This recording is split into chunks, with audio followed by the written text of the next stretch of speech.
এইটা হচ্ছে একটা ওয়াটার পাম্প। এটার স্পিড টেস্ট করব, দেখব যে কত হাই স্পিডে পানি তুলতে পারে এটা। তো চালু করলাম, দেখতে পাচ্ছেন ভালোই পানি উঠতেছে, মোটামুটি অনেক স্পিড আছে। তো এখন আরও একটা পাম্প দেখাবো যেটা আমার কাছে আছে, ওইটার স্পিড টেস্ট করব, দেখি কতটা স্পিড হয়। তো এই হচ্ছে সেই ওয়াটার পাম্প। তো এটা এখন চালু করব, দেখি কত হাই স্পিডে পানি বের করে।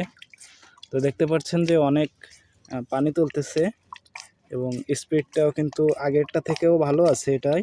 তো এটা দিয়ে 1 বিঘা জমি করা যাবে। তো এটা আপনারা চাইলে ইরিগেশনে লাগাতে পারেন। মোটামুটি ভালোই পানি তুলতেছে এবং এটা সম্পূর্ণ ফ্রি এনার্জিতে চলে। আপনারা চাইলে এই ধরনের একটা ওয়াটার পাম্প আপনারা জমিতে সেচ কাজে ব্যবহার করতে পারেন। তো ভিডিওটি ভালো লাগলে লাইক করবেন, চ্যানেলে নতুন হলে চ্যানেলটি সাবস্ক্রাইব করবেন।